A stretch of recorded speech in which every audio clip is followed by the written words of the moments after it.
بسم الله الرحمن الرحيم. الحمد لأهله والصلاة على أهلها وبعد. د دین د ابتدایي زده کړو د درسونو په سلسله کې موزنی درسونه چې د مسلمانو خویندو لپاره ځانګړي کړي وه، په هغو کې نن بیا هم د حجاب پر مسله باندې چې خویندې باید حجاب وکړي او ځینې احکام ښکاره سي ورباندې غږیږي. خبره دا ده چې په دې کې خو شک نسته چې مسلمانه ښځه، مسلمانه خور دا به حجاب کوي. پر دې باندې وغږېدو چې حجاب په کومو دلایلو فرض دی. قرآني دلایل مو ورباندې وویل، احادیث مو ورباندې وویل، هغه فایدې چې د مسلمانې خور په حجاب کولو کې سته، او هغه تاوانونه مو ذکر کړل چې د مسلمانې خور په حجاب نه کولو کې سته. خو دلته یوه خبره سته، هغه دا چې زموږ په ټولنه کې الحمدلله ثم الحمدلله ټولې مسلمانې خویندې په پرده کې وي، په حجاب کې وي. البته دا خبره زه تکرار کوم چې شیطان مختلف چانسونه او مختلف چلونه او چمونه مسلمانانو ته کوي. دا هم چم دی چې مسلمانه خور به حجاب راوباسي. دا یوه دشمني ده، بلکې هغه اولینه دشمني هم دغه ده. په دې وجه باندې چې کله الله تبارک وتعالی د ټولو انسانانو پلار، د ټولو انسانانو مور آدم علیه السلام او حوا بیبي رضی الله عنها جنت ته واستول، شیطان ورغلی. اولینه دشمنی ایدا وسره وکړله چې د دې څخه د جنت جامې یې ویستلې. داسې عمل یې ورباندې وکړي چې د هغه په وجه باندې د دې بدنونه لڅ لپړ سوه، د جنت جامې ځینې توی سوې. او دا چې د انسان عورت، د انسان وجود دا پټېدل دا لوی عزت دی، لڅ د پړېدل لویه بې عزتي ده. ځکه نو شیطان ډېر کوشش کوي چې اولین پر انسان حمله وکړي، بې عزته یې کړي. نو اولین کار خو دا کوي چې مسلمانې خور ته وایي ته راځه دا د خلکو خبرې پرېږده، ته وګوره دا د ملایانو خبرې دي، دا د پښتنو خبرې دي، دا د افغانانو خبرې دي، نورې دنیا ته وګوره. دا رقم نو نه کېږي. لکه دی چې وایي حجاب مه کوه، اعاذنا الله. مخکې مو پر دې باندې خبرې وکړلې چې دا د مسلمانې خور تکلیف نه، دا د دې عزت دی. هلته خو دا کارونه کوي. د بل اړخه که یو مسلمانه خور پر حجاب باندې ټینګه سي، نو بیا نور کارونه کوي. هغه دا چې هغه د حجاب شرطونه دي هغه په ماتوي.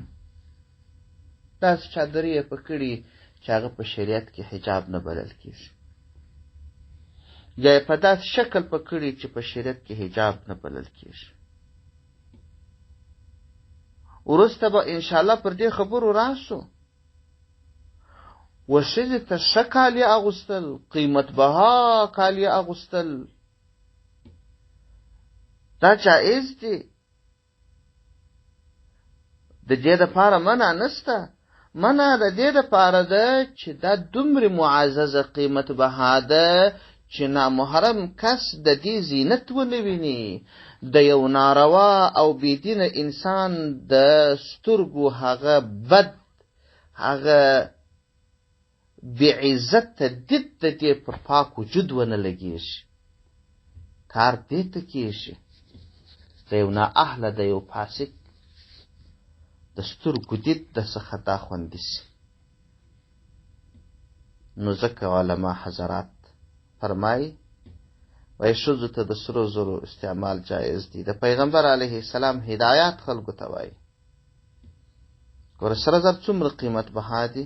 یعنې یوه ښځه کولی شي چې د 10 لکو سره زر استعمال کړي، خو نارینه د 2000 افغانو د هم نشي استعمالولی سره زر. ولې ښځې ته جایزه ده چې هر څونه قیمت بها شیان جامې واغوندي، هر څونه تجمل وکړي پر شریعت طریقه باندې. یوازې هغه لباس به نه کړي چې کفارو فاسقانو کړی دی، هغه پیشن به نه کړي چې کفارو کړی دی. ځکه کفارو ته خو شیطانانو ورښولی دی، نو د شیطانانو لباس و پیشن دا ولې کړي. خو په اسلام کې ښه اجازه د پیشن ستا، نو په هغه طریقه به یې کوي. دویمه خبره دا ده چې علما فرمایي وایي 2 شرطونه ستا د حجاب دپاره دا به مسلمانه خور کوي. دغه حجاب چې د ښځو چادریانې کړي او پر دې چادریانو ایسه ډول قسم قسم کارونه سوي او یا په بدن کې ناست دي، د دې پر ځای باندې چې دا ځان د خلکو د دې د وساتي، لا د خلکو ور پام کېږي، نظر ور اوړي. نو ځکه دغه 5 شرطونه به په چادري او حجاب کې پوره کوي. اول دا چې ټول بدن به پټوي. دا ستا چادري، دا ستا پرده، حجاب، دا لازمي نه ده چې تا وایې یا دې شنه چادري کړې ده یا دې توره چادري کړې ده، یا دې د چادري بغیر یو ډېر غټ پوړنې پیدا کړی دی. مقصود دا دی چې ستا بدن څنګه پکې پټ شي، ټول بدن دې پټ. که توره چادري چې ستا په بدن کې ناست دی، یا د بدن ځینې حصې دې ښکاروي، د ناستې د خونو وروسته پسې بل شرط دی. یا دې شنه چادري کړې هم بدن دې په ښکاروي، دا نه ده جایز. خصوصا زموږ په ټولنه کې ډېر بد رواج دی، ښځې پښې نه پټوي. د نامحرمه څخه لکه مخ چې عورت دی، لاسونه چې عورت دی، پښې هم عورت دی. د نامحرمه کس څخه لاسونه به هم پټوي، پښې به هم پټوي. مخ چې څونه مهم دی، پښې او لاسونه هم مهم دي. دا په یوه حکم کې راغلي دي. داسې حجاب به پر ځان باندې اچي یدنین علیهن من جلابیبهن، وایي دی به پر خپل ټول بدن باندې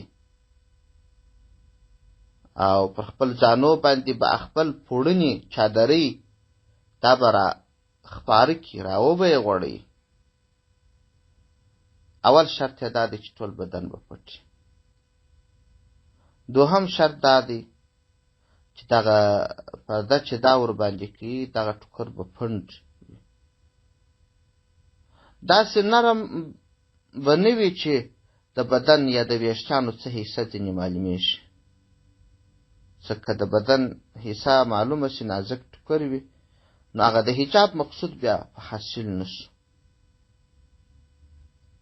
او دریم شرط دا دی چې دغه د پردې ټوکر، دغه چادري، دا که توره چادري ده که شنه چادري ده، هغه به په خپله داسې نقش و نگار نه وي چې د خلکو سترګې ور اوړي، خلک ورته متوجه کېږي.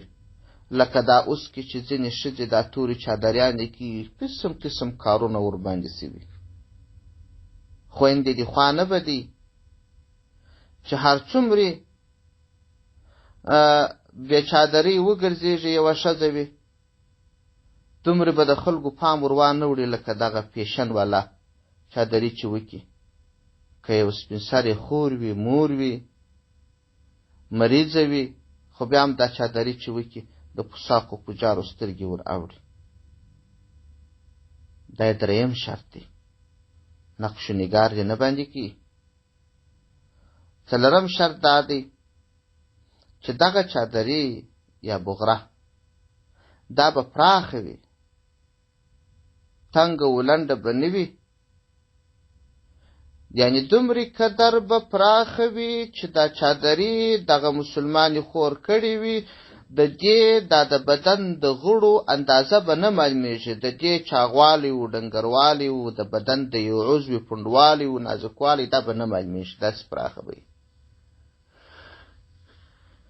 او پنځم شرط دا دی چې دغه چادري به دا به په خوشبویي باندې خوشبو به نه ور باندې لګي. پیغمبر علیه السلام صریحا منع کړې ده دغه ښځه چې د دې خوشبویي پر نامحرمه نارینه ولګېږي، الله جل شانه د زانیې سره مشابه کړی ده. او شپږم شرط دا دی چې دغه د دې چې کومه چادري ده حجاب دی، د دې مشابهت به د نارینه‌و سره نه وي.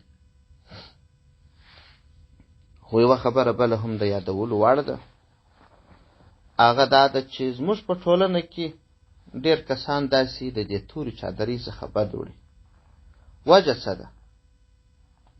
وجه یې دا یي چې دا تورې چادرۍ اکثره تنګې وي او اکثره کارونه ورباندې سوي او اکثره وخت داسې جوړې وي چې د یو نامحرمه چا ژر نظر ور اوړي.